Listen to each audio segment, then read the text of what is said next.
So welcome everyone. We are as the guest editors of the special issue, Jim Duggan, Neosha, Hüseyin Çime, and me. We are very excited to have you here and to have the opportunity to introduce you the special issue and the ongoing research on biomedical modeling and system dynamics.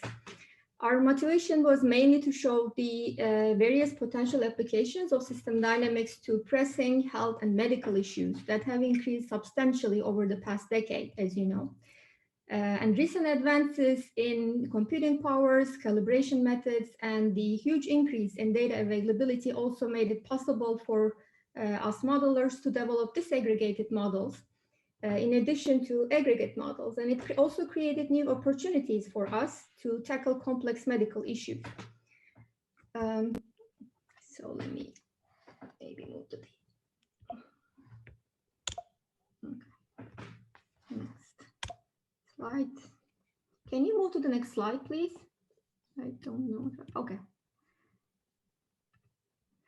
So system dynamics, when it was developed by J. Forrester in the 1950s, as you know, it was mainly developed for corporate policies and then was applied since then has been applied to health policies since 1970s. But as you see, the majority of ST work in healthcare areas have focused primarily on population level models of mainly non-infectious NCD diseases, including cardiovascular disease, such as diabetes and cancer, substance abuse epidemiology, healthcare capacity and delivery, and healthcare systems economics, and so on. But in recent years, there has been a considerable increase in the application of mathematical models, both in physiology and in clinical decision-making as well, in addition to population-level models. And there is now a consensus that mathematical models of physiological systems can actually make a significant contribution to clinical diagnosis and the teaching of the many aspects of physiology. Again, let me try to move on. So the capability of the living beings to maintain their constancy has been a great interest for a long time, and it was actually Hippocrates who held the idea that disease was cured by natural powers, which we now call like negative feedback loops, which was later reformulated as each disturbing influence induces by itself the calling forth of compensatory activity to neutralize or repair the disturbance by Flügger. But then in the late 19th century, it was the French physiologist Claude Bernard, the father of modern physiology and experimental medicine, who coined the term the milieu of interior in 1840s, which translated to English as the internal environment, which has been since incorporated to medicine, modern physiology as a unifying concept. But then the corresponding term homeostasis was actually first used explicitly by Walter Cannon in his book, The Wisdom of the Body in 1932, which said that systems are mainly dominated by negative feedback loops, like the systems like the control of blood pressure, blood sugar, water intake, and Cannon also said that systems which appeared to be very different in their design and composition obey the same principles when they are viewed in terms of homeostasis. He also suggested that they are mainly dominated by negative feedback loops. But he only used qualitative descriptions. So the second pioneer of systems thinking in physiology was Arthur Guyton, who unfortunately passed away before I moved to the US a little bit before. He was the first to introduce the concept of systems analysis to physicians, and he suggested that physiological systems can actually be modeled mathematically, which was ridiculed at the time in 1950s. From 1950s on to the end of the century, he has built mathematical physiology models mainly to explore hypertension by combining the results of like heavy experimentation as well. But the most important message that came from his work was that the complex systems behaviors can be examined by quantitatively and in terms of grossly lumped system parameters. And his approach then also led to biomedical engineering. There are many examples in this category of the so-called under the skin models, physiologically inspired disease models, including body weight, cholesterol, thyroid dynamics, etc. But a very good example I would like to mention here is the anemia management system. It shows us how to rethink about individualized care. It's a collaboration between Jim Rogers, Ed Gallagher, David Gingley, and I believe some of them are here today, and I will be happy to talk more about this if time permits by the end of this session. It was a collaboration between the Mayo Clinic and them, and it was initiated with the goal of improving anemia management for patients with end-stage renal disease who are on hemodialysis. And interestingly, this model parallels between erythropoiesis, which we are going to hear more about today, and supply chains. And I believe Jim at least is here, if not Ed, but I can't see the full list of speakers right now. So here you can also see how health-related ST studies have evolved over time. This timeline I created is partly inspired by the CDC simulation studies for health system change. As you can see, system dynamics was identified first as a promising methodology only in 2002. And since then has been applied to many different domains. You can also see the selected health priority areas here. I want to mainly focus on the SDR virtual issue recently published in 2015, and also the systematic review by Niyosha and her research group. The SDR virtual issue published in 2015 was featured 15 articles organized into 6 topic areas such as biology and microbiology, population health, health economics, substance abuse. So it kind of covers and encompasses a wide range of health topics. And the recent literature review conducted by Niyosha, who is one of the guest editors of the special issue, together with her research group, focuses on models, specifically on ST models in health and medicine. And the paper categorizes disease-related ST models mainly into 2 groups of infectious and non-infectious diseases, and also subcategorizes them into individual and population level models. And in a population level model, the dynamics of an illness is studied for a selected population, as you know, while an individual level model captures a particular physiological structure of an individual or mechanisms like for an underlying disease. So finally, before we move on to today's speakers, I would also like to mention that we have a biomedical special interest group within the ST Society for those of you who are members, in addition to the health policy special interest group. And we also have an open LinkedIn group on biomedical system dynamics. Last time I checked, we had 268 members. So I would like to encourage you to join this group if you are not a member yet, following this link. And then I'd like to encourage you to join our conversations there as well. So our main agenda today includes, as Fernando actually summarized very well, short presentations focusing on the 4 main special issue articles. I believe about 15-20 minutes for each presentation, including, I'm not sure if it includes the Q&A part. Fernando can feel free to correct me if I'm mistaken here. And then we can continue with a more generic discussion, if time permits, about possible directions for under the skin models with system dynamics. I think that we are going to follow this the order that is listed here, and I think it's probably better for the presenters, starting with Zamra and their special issue article, System Dynamics of Cancer in Erythropoiesis with Multiple EPO Feedbacks.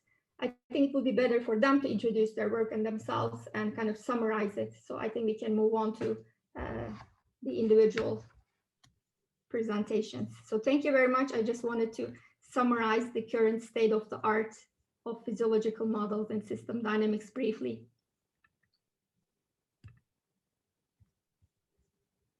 I think the first presenter can start sharing the screen. Yeah, so thank you so much for invitation. And then now I will start my presentation here. There it is. Here. No.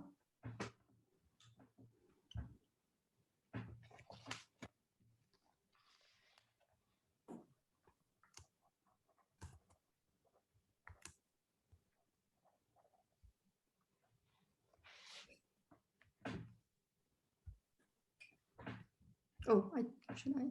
Yes. Okay. Can you see my screen clearly? Yes, you can make it maybe full screen.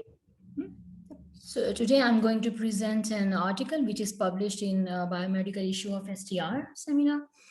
And the title of the article is System Dynamics of Cancer in Erythropoiesis with Multiple EPO Feedbacks.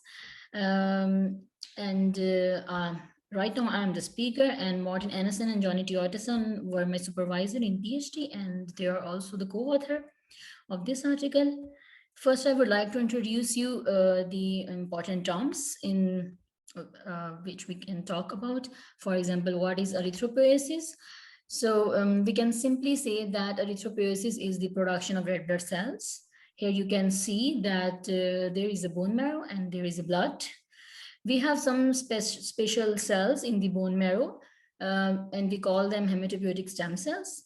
They can regenerate themselves, and another important task of HSC is that they produce a lot of blood cells in our bloodstream. Here I will focus only on red blood cells, and you can see that HSC can divide to HSC, and it can also divide to red blood cells, which is in red color, and then the red blood cells may die after some days. There is an hormone growth factor, erythropoietin, EPO, which contributes to the production of red blood cells. So it stimulates the production of red blood cells. And on the other hand, it also inhibits the death of the red blood cells. So it acts on the red blood cells in two ways. And then what happens if this process disturbed in any hematological disease? Today, my main focus is on polycythemia vera, which is characterized by the overproduction of red blood cells. And the other characteristics of PV are the low level of epoplasma and the JAK2 mutation. JAK2 is a gene that gives signaling to the bone marrow for producing cells and division of the cells. So it is basically related with the bone marrow disorder.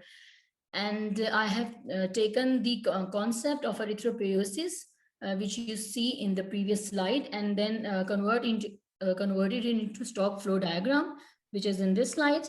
So on the left side, you can see that hematopoietic stem cells can produce red blood cells, and it may also die, it may self-renew, and red blood cells may also die. On the right hand, I have taken the same steps and procedure for the malignant cells. Then malignant cells may also die and self-renew, and they can also produce some malignant cells in our blood. In the middle, we have another stalk, which is EPO. And these blue arrows are inflow and outflow from the stalks. And the black arrows means that they may die or they may self-renew. And so erythropoietin have multiple multiple feedbacks on the red blood cells. For example, it can stimulate both cell lines, or healthy one and the malignant one. It can also stimulate mature cells. It can inhibit the degradation rate. On the other hand, mature red blood cells can inhibit the erythropoietin production. So we have taken this concept and converted into the equations, which is this. So this is the dimensionless form of the equation.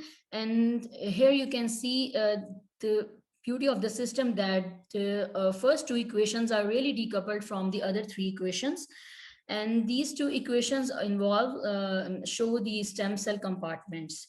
So we can take these equations and investigate these equations separately.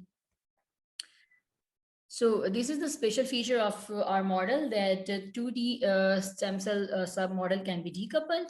And the dynamics of the 5D model is easily observed by the 2D system, which is really beautiful. So we don't need to solve the 5D equations. We can see the dynamics of the full system only with 2D equations. Here I will present a few results due to a shortage of time. This is one of our main results. We perform sensitivity analysis on the system, and we want to check which of the parameters are sensitive for the system. Here I have decreased parameters by 10%.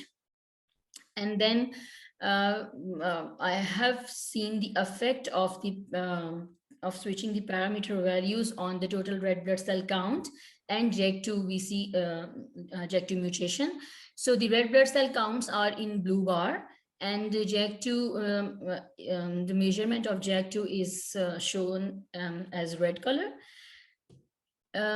So what is in the figure, that if the bar is up to the 1, it means that there is no change in the considered red blood cells and JAK2 when we change the parameters. However, some of the parameters are really sensitive to the system. For example, the first 4 parameters. And we can see that if I increase this first parameter, it decreases the red blood cells. So blue line is a little bit below from this one. One is as a base value. And then JAK2 mutation is increased by decreasing this parameter. And these 4 parameters involved in the stem cell dynamics. So here we can guess that stem cells play an important role in the progression of the disease. Then we have performed some in silico treatments this is one example. Here we have increased the death rate of the malignant stem cells, and the red color on the first 2 figures means the malignant, shows the malignant stem cells, and the blue color shows the healthy cells. The third figure is the JAK2 mutation in percentage, and the fourth figure is the concentration concentration of EPO.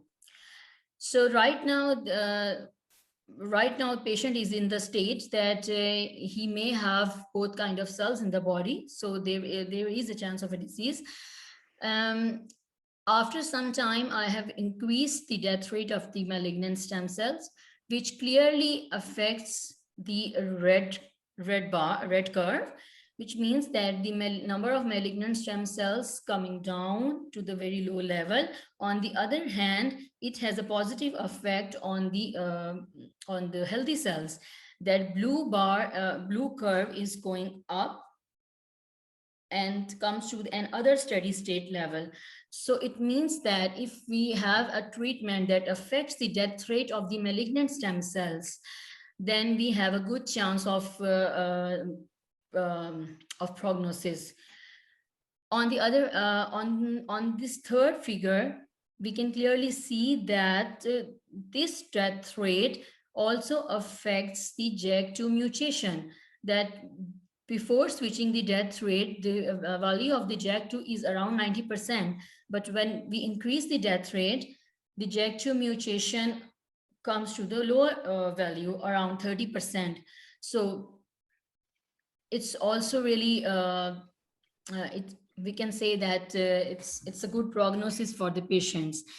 And we don't know in clinics that erythropoietin level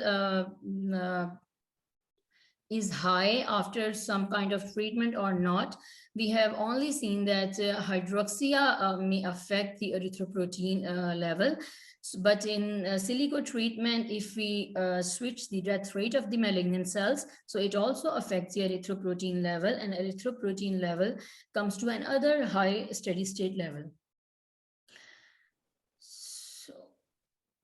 Now we have done some model prediction before and after treatment, and we fit data to our model. So the data is collected from Roskilde Hospital and from the literature. Here are two subjects and they suffer from polycythemia vera.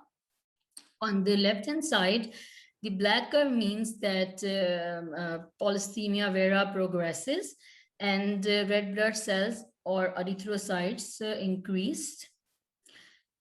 And the blue curve means that interferon the patient is treated with interferon, and the blue curve shows the path during the treatment. On the right-hand side, the blue curve is the number of erythrocyte during treatment, and the maroon curve is the measurement of JAK2 during treatment.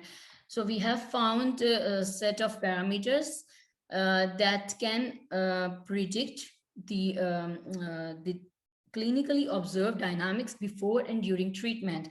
And here I have switched only the death rates of stem cells. And we found a very good fit to our model. So it's like the calibrating some parameters for with the help of the data. And then what is the take-home message? So we have suggested that PV is clearly a stem cell-driven disease. And we have suggested some novel treatments that if we can switch the death rate, for example, so we can revert the condition of, we can revert the disease condition to the healthy situation. And we have identified some significant parameters which are helpful in the treatment. So for example, if we have some kind of treatment that affects those specific parameters, then medical doctors can treat patients in a good way. So, but those all parameters involved in the stem cell dynamics. So our conclusion is that polycythemia vera is a stem cell driven disease. So thank you for your time and attention.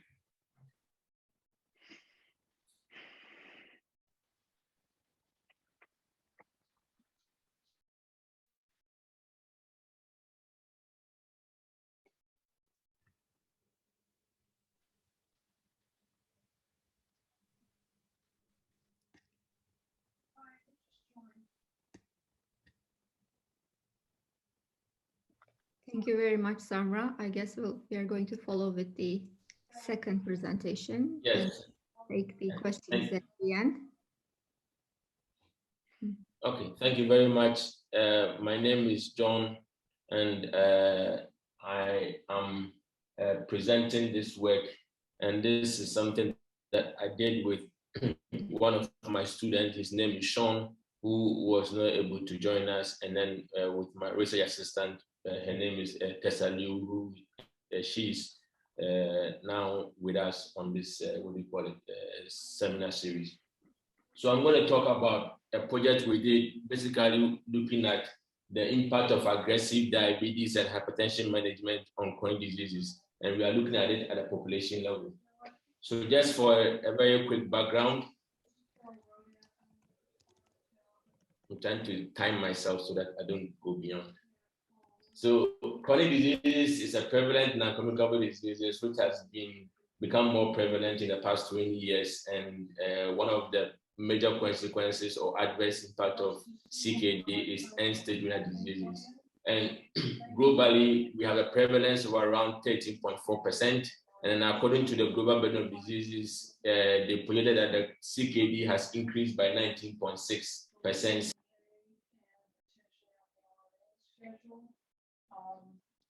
Between the period of today and the John, you're muted suddenly.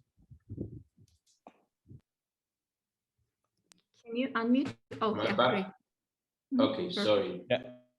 So what I was saying is that according to the Global Burden of Diseases, CKD has been increasing, and they project 19.6% increase from 2005 to 2015.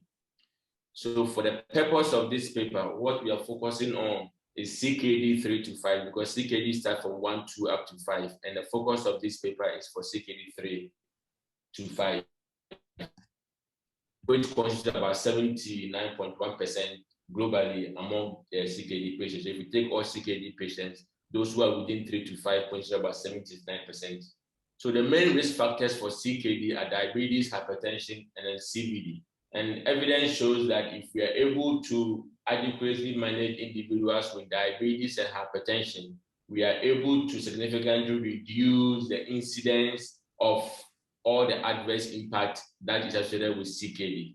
So this project, basically, or this paper, we aim to study the impact of that reduction. Basically, the aim is to project the future incidence and prevalence of CKD 3 to 5 in Singapore using a risk engine-based dynamics model and explore the impact of managing diabetes and hypertension on the incidence and prevalence of CKD 3 and 5.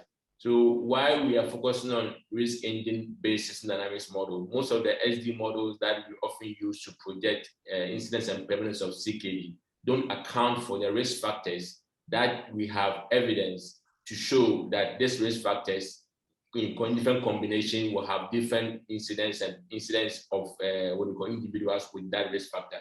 So what this paper is doing is try to focus on that as a contribution. So here, the main contribution is to explore how risk engines can be incorporated in SD models to provide evidence-based impact of risk factors intervention on chronic disease outcome. And here we're looking at CKD in a simulation environment.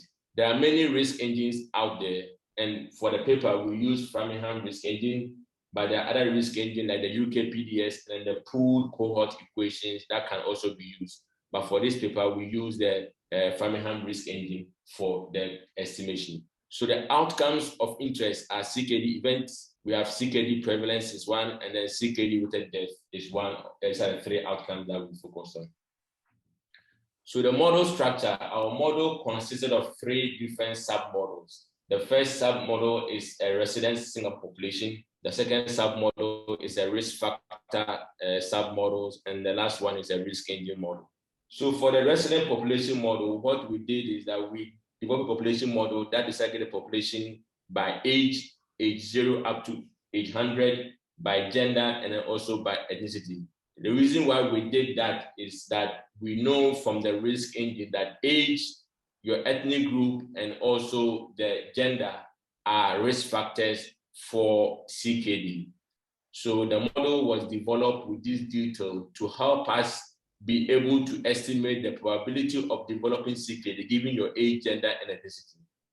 However, the population model is just providing individuals who are 18 years to the risk population because we are focusing on individuals who are 18 years and older. So we are just taking the individuals who are 18 years from the population model and linking them up to the risk factor models. So the risk factor models consist of three different models: diabetes model, hypertension model, and then CVD model. So just to give you a quick overview of the diabetes submodel. The diabetes submodel forecasts the prevalence of diabetes amongst the population of Singapore 18 years and older. And then what we did was to divide the population into three different sub or health states. So the first is those with no diabetes. The second is those with pre-diabetes, and those with diabetes. And then among each of these health states, we divided the population, except the what we call those with no diabetes. We divided the pre-diabetes and diabetes population into three different states: those undiagnosed, diagnosed, and managed. So if you look at the model that we have here, the first stock is those with no diabetes. The second stock is those with pre-diabetes, unmanaged, diagnosed, undiagnosed, diagnosed, and managed. And then this is the third stocks. The three stocks are diabetes population, undiagnosed, diagnosed, and managed. Why is that important, especially for the managed population? If you have diabetes and it is managed, evidence shows that the probability of developing this undesired outcome, in this case CKD, is significantly going to reduce. So it is important for us to track those with diabetes, and among those with diabetes, how many of them are being managed? Because if they are able to capture them and manage the condition, the probability of them developing CKD is going to be reduced significantly. So that is why we did this disaggregation, for us to be able to get how many individuals in the population have diabetes and how many of them are receiving management for their diabetes. And then that management that they're receiving will have significant impact on the probability of developing CKD in the future. So here we move on to similar model structure for hypertension. And what it does is that here we also have similar characterization. The population is project incidence and prevalence of those with hypertension age 18 and older. We divide the population into 3 health states: those with normal blood pressure, those with pre-hypertension, hypertension. And then for the pre-hypertension and hypertension, we divide them into 3 different groups: undiagnosed, diagnosed, and managed. And the same principle and idea that I explained with diabetes applies to this. If you have hypertension and you are being managed, your risk of developing CKD is significantly lower compared to somebody who is not receiving management. So it is important for us to disaggregate the population to get a clear idea what proportion of population have hypertension and are receiving management. And the next submodel is CVD model. Here, the same applies to that. We estimate those with incidence and prevalence of CVD. We divide the population into 2: those without CVD, they have never had CVD, and then those with post-CVD, those who have experienced CVD either once or multiple times.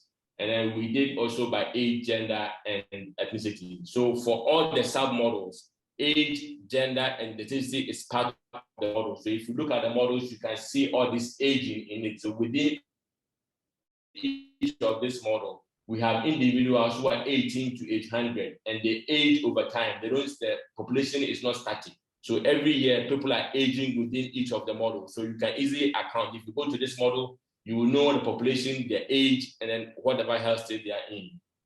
So the last part is the risk engine model. What the risk engine model does is that it takes all the 3 submodels, which is the risk factors, and then try to create a risk engine. So here we estimate the CKD3 events or incidence of CKD3 among those who are 18 years and older based on the Framingham risk engine. And then the risk engine we are using is basically the risk factors are diabetes, hypertension, and CVD. However, remember that each of these risk factors have age, gender, and ethnicity within it. So that is basically common to all the 3 risk factors. And what we did is to to segregate the population into 8 different health states by the possible combination. And why we did that is that if you look at the population, we have individuals who have none of these risk factors. Of course, they have age, of course, they have gender, of course, they have ethnic group, but they might not have diabetes, they might not have hypertension or CVD.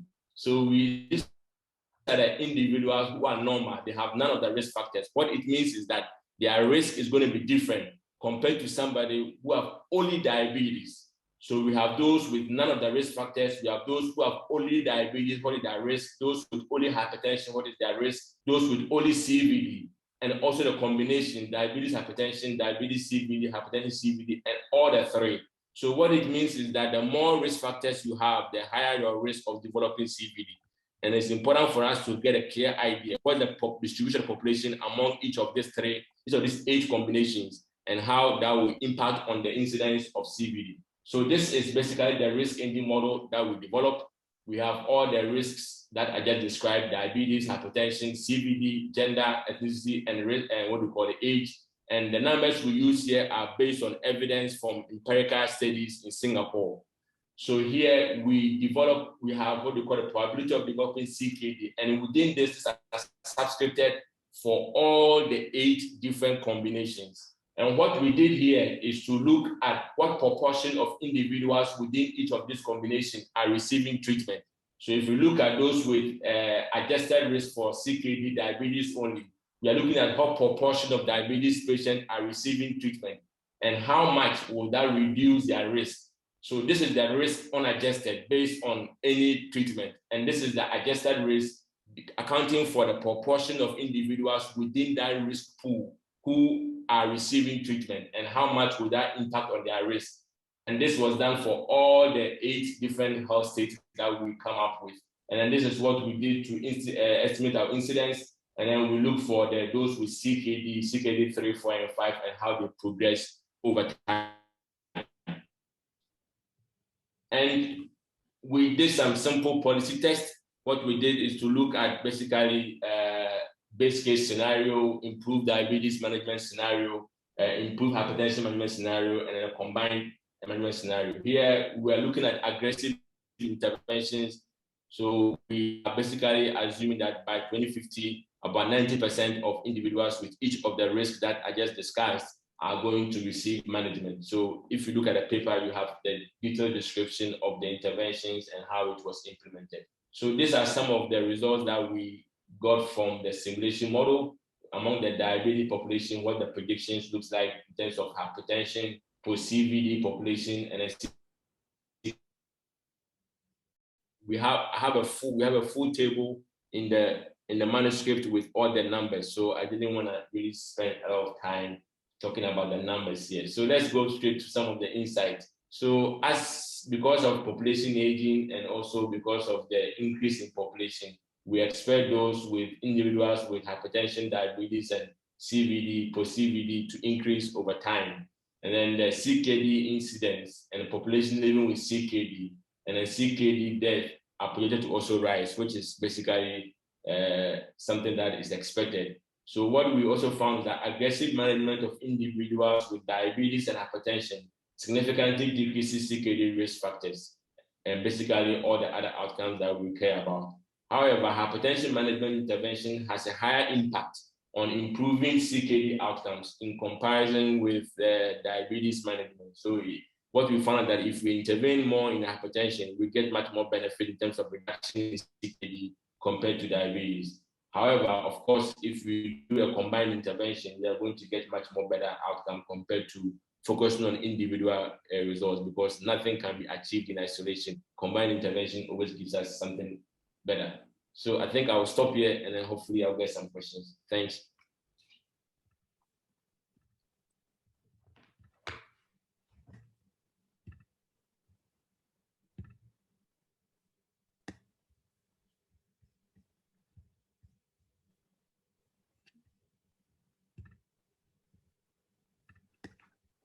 Hello, everyone, and thank you for inviting us.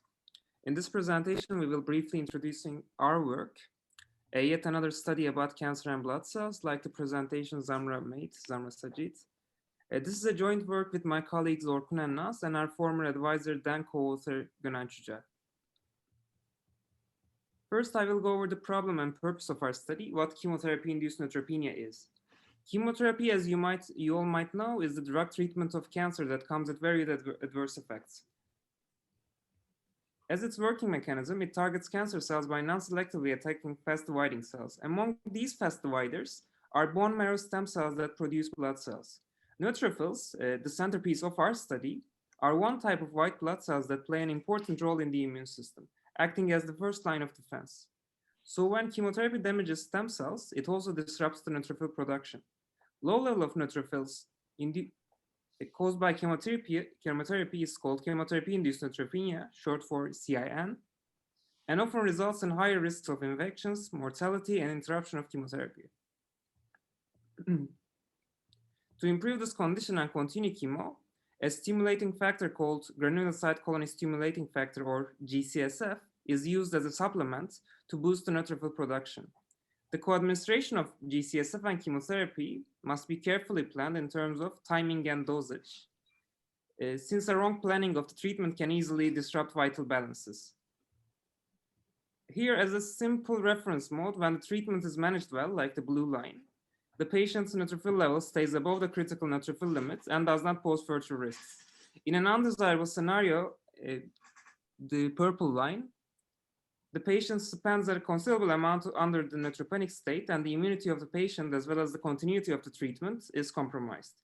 So we know the disease, we have the drug. Why is that so difficult? In order to give an answer to that, we have to look back to the neutrophil production. First, we have the stem cell pool in bone marrow. Stem cells commit to the neutrophil lineage, and they are increased in number and go through the maturation process. The maturated neutrophils are stored in the bone marrow reservoir until they are released into the circulation to be used in body's immune response. This reservoir also acts as a safety stock of neutrophils to be released in any case of emergencies, such as an inflammation or an infections, any kind of infections. The supplementary factor we described before, GCSF, is the internally produced regulator of all these processes, as seen in blue arrows. It's a fact. The previous representation can be translated into stock flow language easily. This is because the system itself is effectively a high-order supply chain. The first two compartments here represent the stem cell pool with an internal density-dependent balancing loop, that is B1 in this diagram. The rest of the structure is the differentiation and maturation of cells all the way to the consumer level, that is the circulation, neutrophils in circulation. GCSF is a regulator of this process. When it is high in concentration, it accelerates each of these material flows, but its effect is on different scales. For example, an increased GCSF level induces the release of neutrophils from the safety stock, that is the neutrophils in bone marrow, in a few hours, whereas its effect through the stem cell level is only observable after several weeks.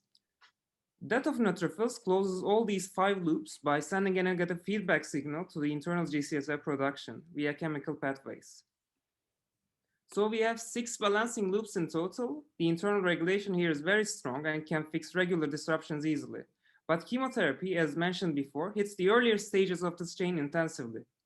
Here, we can also note that the effect of chemo is only on the activated and dividing early progenitors and not on the dormant stem cells, resting stem cells. Because of the strength of the disturbance, internal GCSF mechanisms fail to compensate for the damage.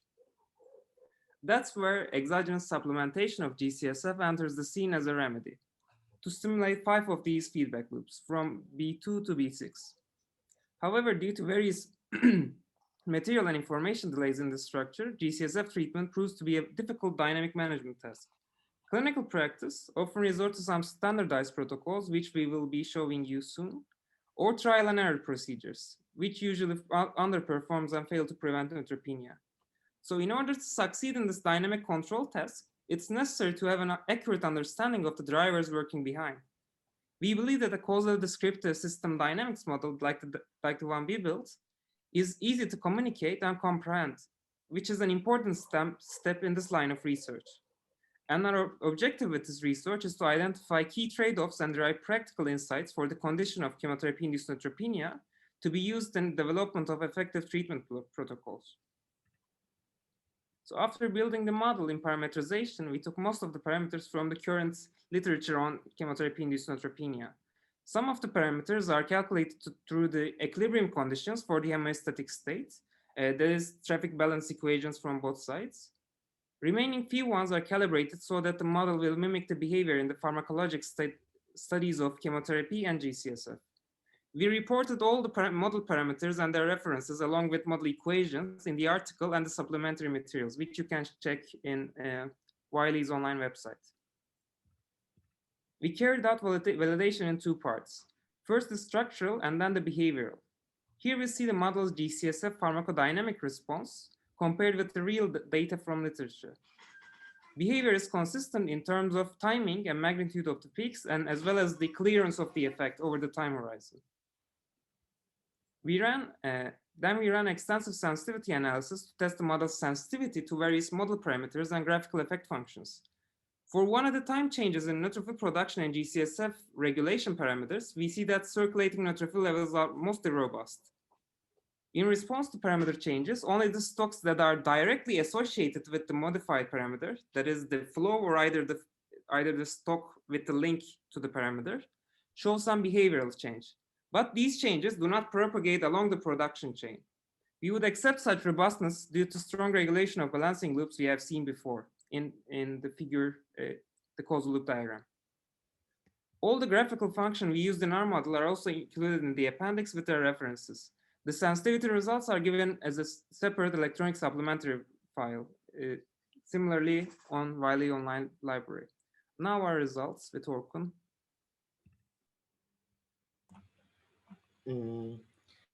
Okay, I will give a brief overview of our results.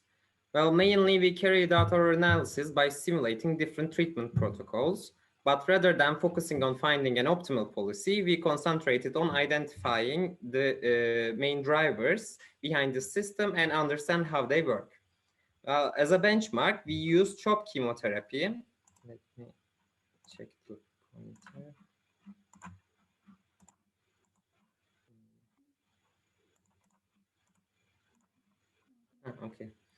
As a benchmark, we use CHOP chemotherapy, which is administered biweekly and usually accompanied by GCSF treatment. Simulation horizon is chosen as to include 6 full cycles of CHOP chemotherapy. Well, our outcome of interest was days of neutropenia, which is the time spent under the neutropenic threshold, and neutrophil nadir, which is the minimum level of observed absolute neutrophil count during a treatment. A GCSF treatment protocol is defined by starting hour after the chemotherapy administration and number of daily injections of GCSF. We start by comparing standard treatment with the no GCSF case and elaborate further by comparing different treatment protocols. Well, in this graph, we see the standard treatment in red line compared to the no GCSF case in blue line. The standard treatment is the administration of GCSF starting from 4th day after the chemotherapy for 10 daily injections of GCSF. In general, standard protocol provides much better management of chemotherapy-induced neutropenia since the time spent under the neutropenic threshold has decreased considerably compared to the no GCSF case. Well, as can be seen on the first peaks of the GCSF treatment, the immediate effect of GCSF is the release of neutrophils in bone marrow reservoir to the circulation. Here, in the stock levels of neutrophils in bone marrow, we can see that GCSF allows effective use of safety stock when they are needed. And through stimulation of upstream stocks, it helps to recover the safety stock before the next cycle of chemotherapy comes up. The secondary or the long-term effect is the increased proliferation of stem cells compared to the no GCSF case. In other words, GCSF supports the upstream stocks to compensate for the upcoming damage of the next cycles. We see a considerable amount of improvement in both neutrophil level and stem cell level. However, for both cases, there is a downward trend here and here, which implies that the treatment itself is not sustainable in the long term. So how can we prescribe a sustainable treatment? A first thought would be maybe the current stimulation of GCSF for the standard treatment case is not sufficient. Here, we present the extreme end of this thought by giving GCSF once every day. The outcome is even worse than the no GCSF case. Continuous stimulations apparently exhaust the supply line. In order to examine this, we simulated 3 different treatment protocols that are differing only in injection counts. Well, here, along with the standard treatment case below, we see the result of 2 additional experiments with fewer number of injections, namely 6 shots and 8 shots. Starting from 6 shots of GCSF case, as we increase the number of injections, we see that days of neutropenia decreases and neutrophil nadir increases, which tells that the effectiveness of the treatment has increased up to 8 shots. But as we increase further, we see that patient again experiences neutropenia. Therefore, we can say that the effectiveness of the treatment is not linear in terms of number of GCSF injections. To reap the benefit of having a causal descriptive model, we further evaluated why and how such a nonlinearity occurs by examining the upstream stocks for these cases. Here in the resting stem cell stock, it's evident that 8 number of injections, the red dashed line, outperform both of the other treatment protocols.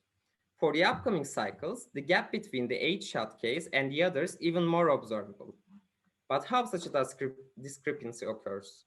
Well, stem cell dynamics are mostly governed by 2 stem cell stocks, resting and proliferating, or namely dividing cells. GCSF induces more resting stem cells to shift proliferating phase, thus increasing the number of stem cells. When we look at the proliferating stem cell levels, 6 shots of GCSF, the blue line, fails to use possibly valuable time that can be used to proliferate, thus falls behind the other protocols. On the other hand, for the 10 number of injection case, the green line, a higher proportion of resting stem cells are induced in proliferative phase. Consequently, when chemotherapy hits, more collateral damage is inflicted on activated stem cells, which make 8-shot case better than the 10 shots. This is also observable in the peaks of 10 shots of GCSF case, as downward trend is more evident for that case. Well, at the bone marrow reservoir level, a similar trade-off is observed. For the high level of GCSF, bone marrow reservoir tends to release the neutrophil stocks into circulation. We can see such phenomena by looking at 6 cells of GCSF case in blue line. After quit using GCSF, the bone marrow reservoir starts to recover its safety stock. Therefore, it's necessary to stop GCSF injections to allow bone marrow to build up its reserves. However, up to a limit, it's also necessary to stimulate upstream stocks as much as possible. In sum, two central trade-offs can be observed both at stem cell and bone marrow level. At the stem cell level, overstimulation results in severe collateral damage of proliferating stem cells, whereas at the bone marrow level, it results in early depletion of safety stocks. At both levels, understimulation would inhibit the necessary buildup in stock levels to face with the upcoming damage from the next cycle of chemotherapy. To sum, our objective with this research was to analyze the endogenous structure of the system. In this regard, we identified the central trade-offs in GCSF use that highly conditions the treatment performance. Well, results from our sensitivity analysis show that treatment outcome is sensitive to patient characteristics. Therefore, we concluded that a golden ticket protocol that works for every patient is not possible. However, overall dynamics and trade-offs that we have talked about persist for every patient profile within our analysis. A major part of our study was analyzing the earlier compartments of the supply chain, which is crucial for prescription of effective treatment protocols. System dynamics is proved to be a valuable asset in this. And finally, as a future research, we plan to build a flight simulator to be used as a decision support tool for development of personalized treatment protocols. A tool like that should be calibrated for the patient characteristics and specific chemotherapy regime that will be used. This is difficult, but there are previous SD works that accomplished this, as Özge Hoca already mentioned, Rogers and colleagues in Maya Clinic, for the analogous system of red blood cells. We are eager to take these insights from this analysis to the next step, which is the application, and we are also open to any collaboration with other practitioners while doing that. Oh, thanks. Thank you very much, Orkun and Feyyaz. I think we are going to continue with Feyyaz Şentürk. Feyyaz, yes.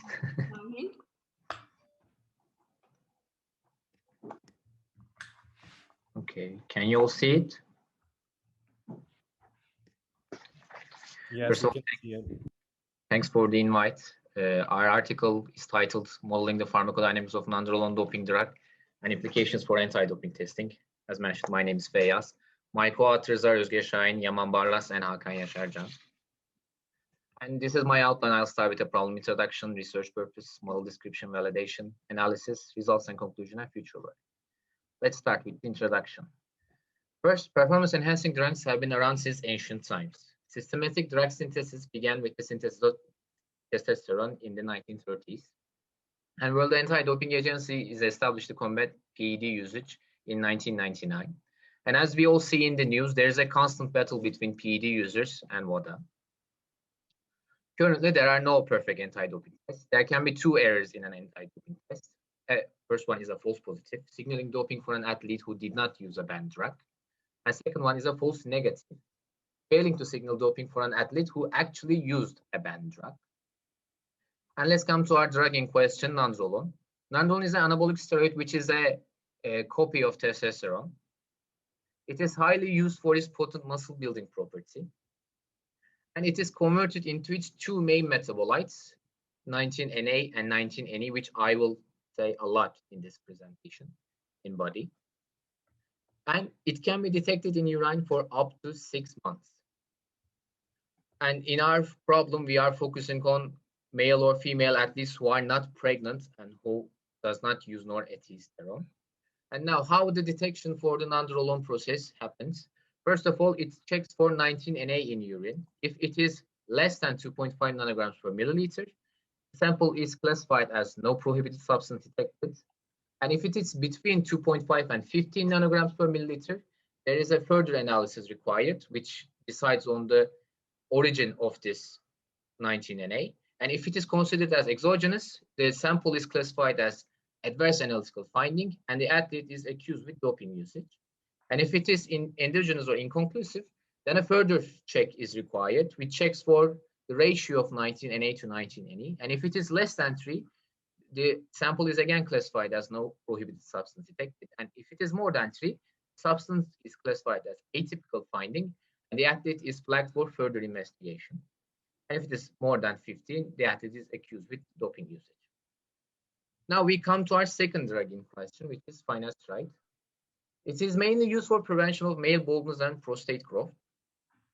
However, it inhibits the reductase enzymes, which turns nandrolone to 19Na. So with the finasteride usage, there is less 19Na in the urine, which for the nandrolone users, they can get a false negative from the doping test with the help of finasteride. It is currently not in WADA's prohibited list. So for this reason, for the case of false negative, the use of finasteride is investigated in our scenario analysis. Now, I'll sum up our research purpose. Firstly, we want to model and analyze the interacting dynamics of nandrolone and finasteride in human body.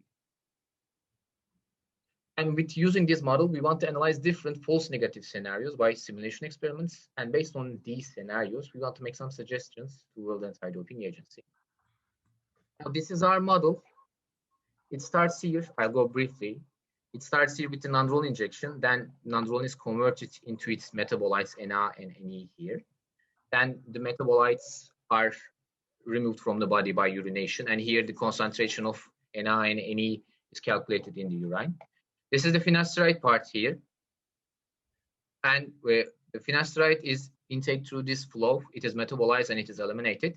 However, the finasteride number in blood actually goes and occupies reductase enzymes here and send them to occupied enzymes by finasteride.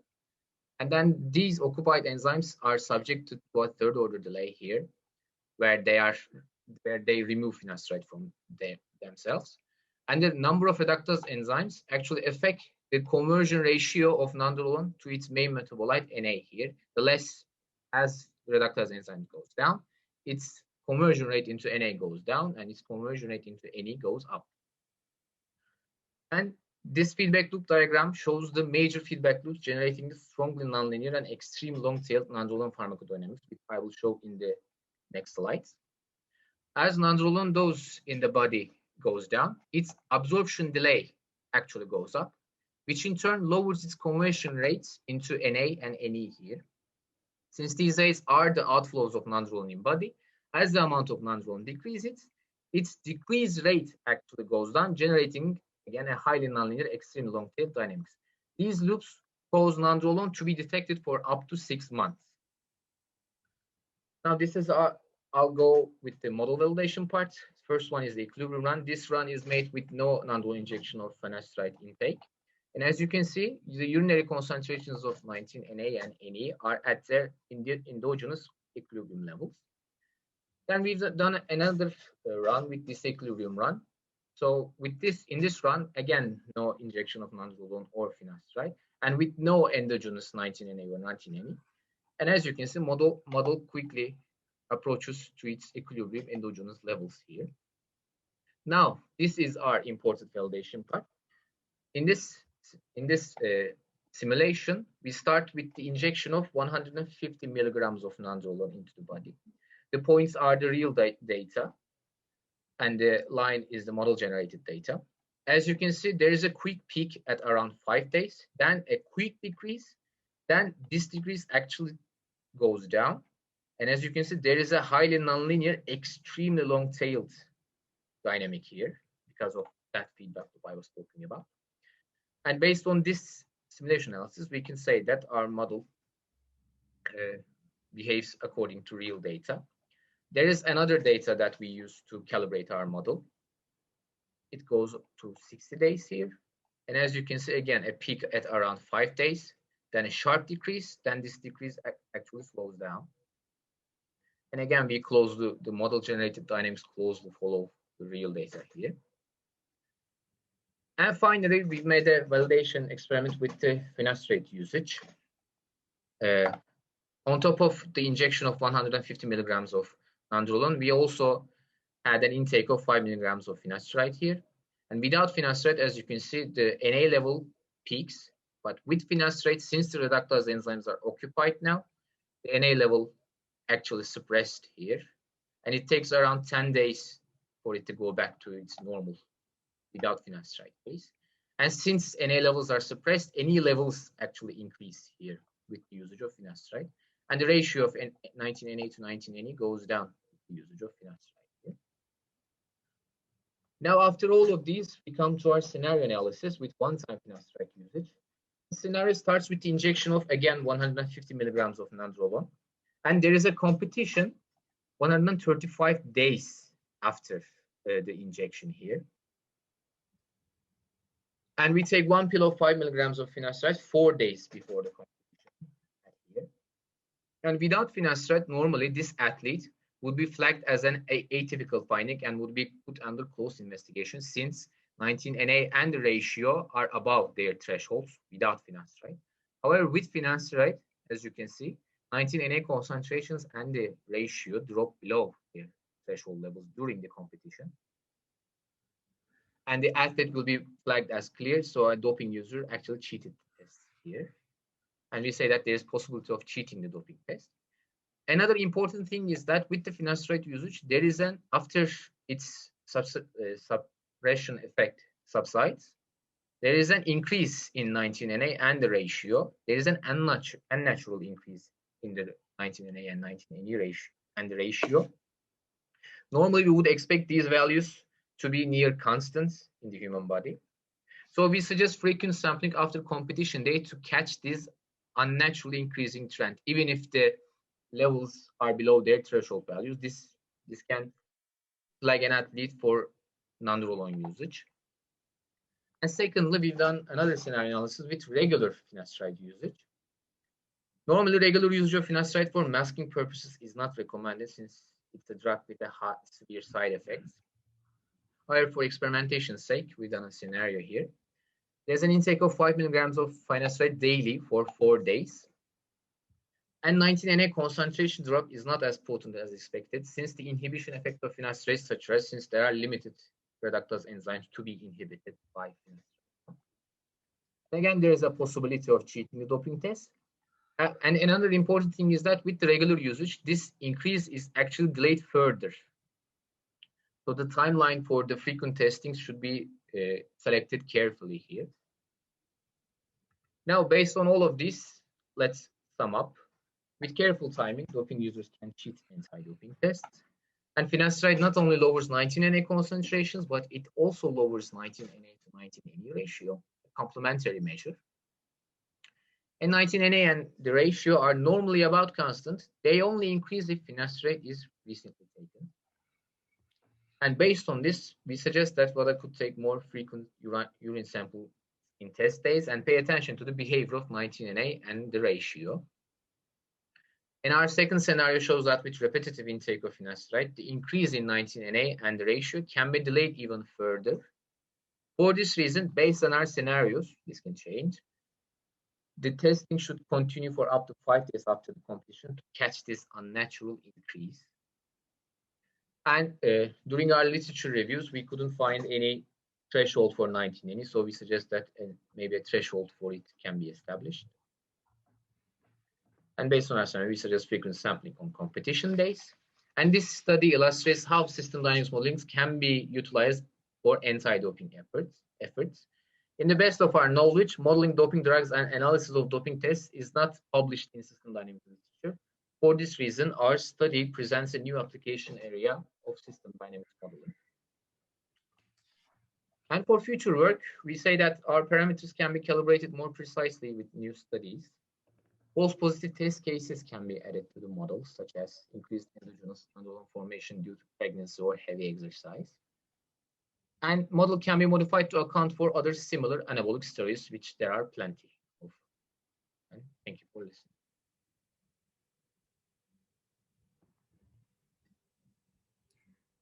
Thank you, Feyyaz.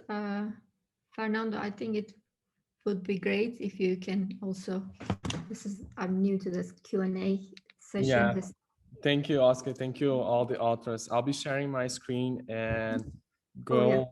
You still can ask your questions if you haven't asked any. The link's still in the chat. I'm just going to start with the ones that we already have here. Just 1 second.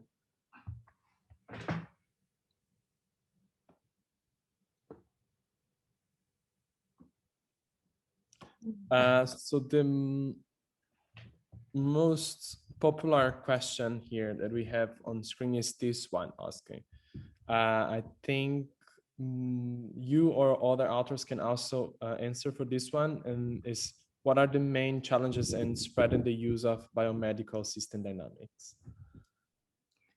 Yeah, that's a general question, so any of our authors can respond. There are also some questions specifically directed to authors.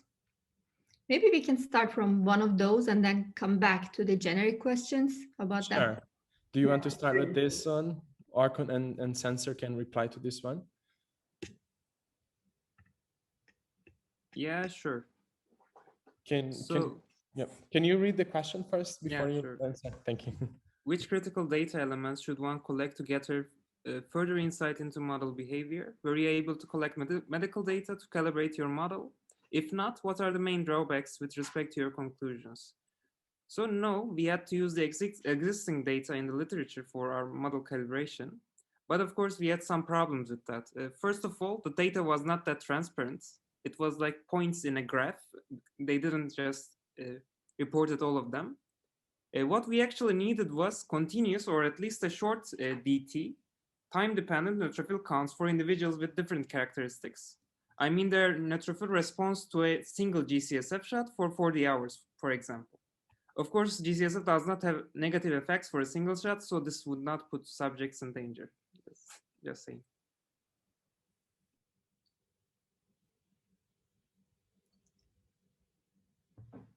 Thank you. Let's see if we have another. We continue with have one, John's. maybe from John. Yeah. Yeah, I asked a similar question, but my question didn't get any votes. Maybe it's down there. We can still see it. Okay, so do you think doctors, public health professionals, or government can be helped by your work? What will each group do differently as a consequence of using your model?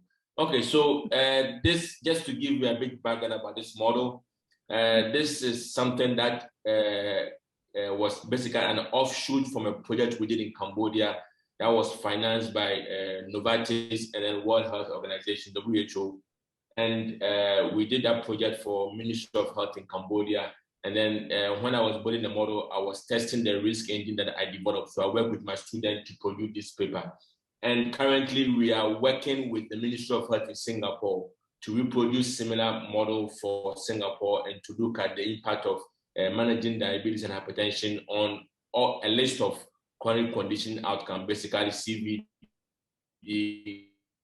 nephropathy, and then other list of conditions that they care about. So yes, this is something that is very useful, especially for policymakers, and then also for healthcare clusters who are basically focusing on how to use some of the model outcome to pitch for why they should invest in managing chronic conditions at a population level. So I think this is something that the model outcome is very useful for engaging all the list of the stakeholders you just listed in this question. Thanks. Thank you, John. Maybe Semka, there's one question here for you. Oscar, I think this is a good one for.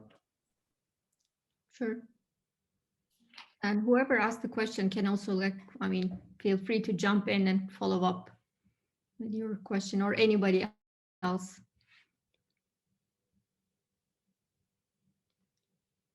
So which aspects of the 5 differential system of equations in the original system allow it to be reduced to a second order system of equations for example?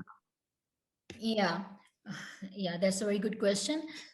Actually, it's what we did, that we have not reduced the system, but the 5D system of equation can be easily analyzed through 2D dynamics.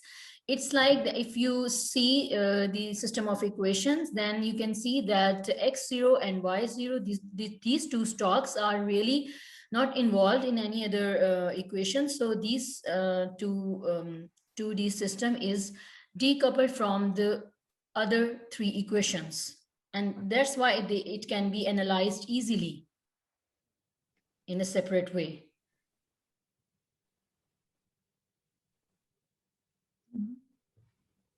Thank you, Zamra. Samra. You're welcome. There is an interesting follow-up question for John. From Marta, she is asking, could you also consider networking with other species research? There is a lot of comparative research occurring in non-human animal species and chronic kidney disease / hypertension. Marta, I think you are a veterinarian. Yes, so Martha, yes. Yeah, I'm willing to do that. So you can get my email or just drop me a mail and we can have a discussion on that. Yes. Mm-hmm. Thank you, John, and thank you, Martha, for this question. This question was in the chat. Oh, yes. Oh, sorry. Yeah, you can continue with the list. Yeah, I'll just scroll down a little bit so you can have an idea of what questions we have. It's quite a few. Is there any question that you guys want to answer?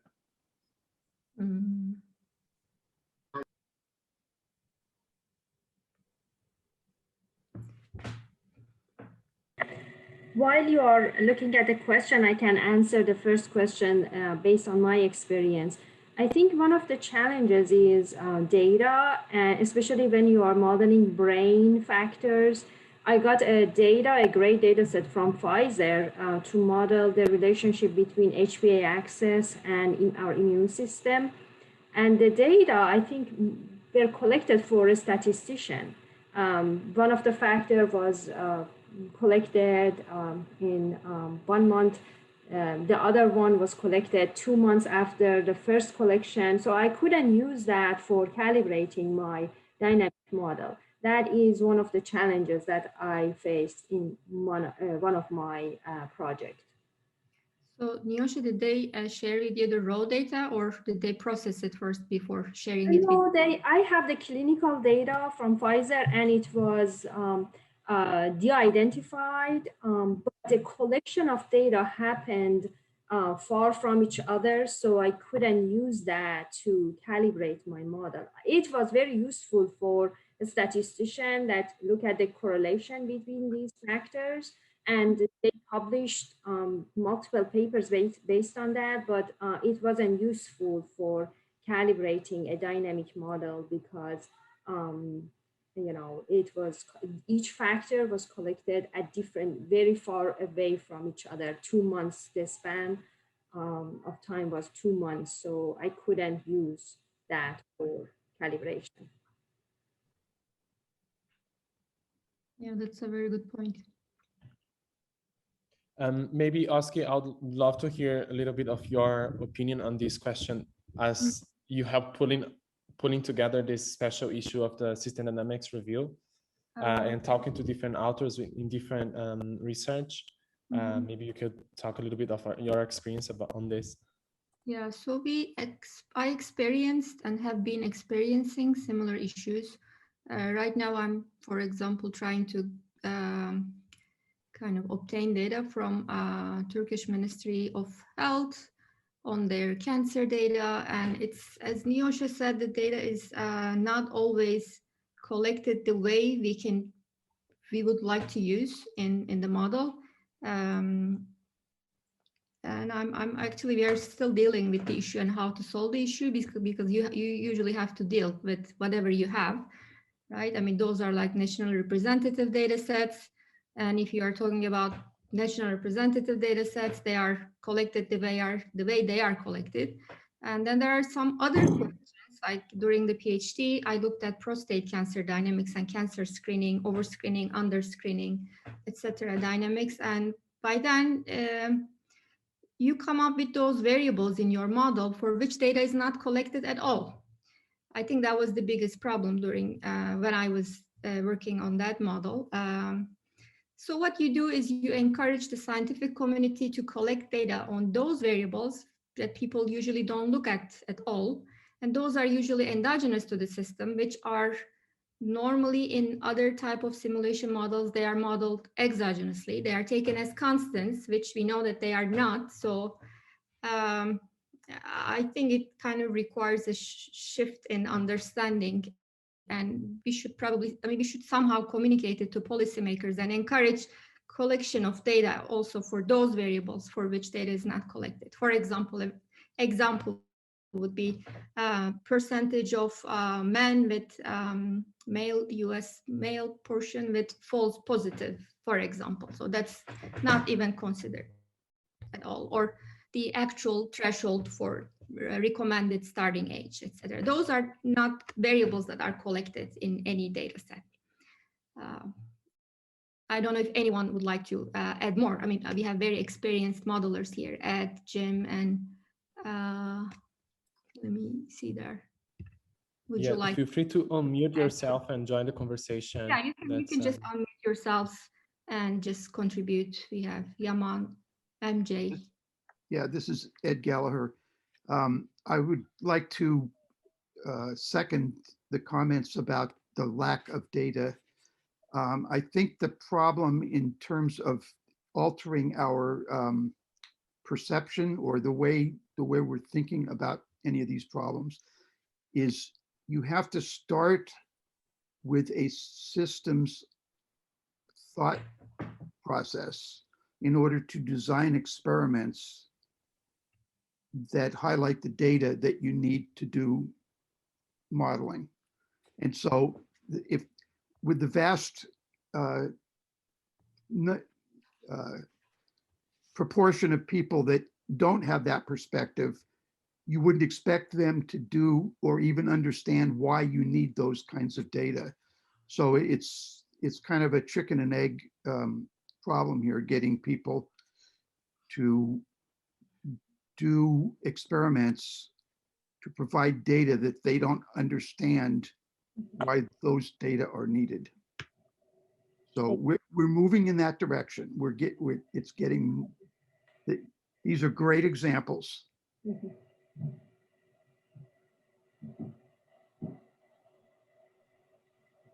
Marta, you can maybe follow up. And then after answer. Hello, yes. Such a pertinent topic. And I just want to share and I'll put this into the chat about where and how and who, all the questions around the decisions about what activities, what phenomena in life are going to be collected in the future as data. And I highly recommend a very outside the box thinker who's a data scientist, a Canadian who's living in New York. He's much more social data oriented, but it raises the same questions about how we decide what we even choose to look at and to start searching for data with. And the title of this book is called Living in Data. And his name, the author's name is Jer Thorpe, Thorpe, I believe. And I'll put this name in the chat. He's going to seem like a very winged out kind of human being, but you know, in the marrying of the humanities with our saw science beings with our hard physical science minds, and coming into an age of integrative closing feedback loops type of thinking, data collection, dataing as a verb is a very crucial, I think, part of this communications feedback loop. So I'll put that title in the chat, but I cannot say enough about the kinds of thoughts will come up into people's minds when they read this book. Thank you, Marta. Shansar, would you like to follow up still? No, actually, I don't have much things to add. Okay. Marta already covered everything you wanted to say. We have 3 minutes left, Oscar. Maybe we can try to pick one last question here. Sure. And I'll be sharing these questions with all the authors, and hopefully they can answer them and make a blog post. You can keep an eye on the Wisdom blog and look for the answers from the authors. Maybe this, I think, Fayaz, you haven't answered any, so maybe this one for him. Okay, but that's a hard one. It's like if Bada solves it, there's no problem, right? Like, so yeah, the cat and mouse game continues like all the time. Currently, and I'll answer the other question as well. Currently, Wada tries to implement athletic password. Like each athlete has their own password with their own blood values, their own steroid levels, their own testosterone levels, etc. Since I made another research for the EPO in a blood doping case as well. And yeah, this cat and mouse game, actually, it is significant after the introduction of this password. It significantly lessened the doping usage. There are data that is presented by WADA here. However, there can still be new drugs that we don't even know about.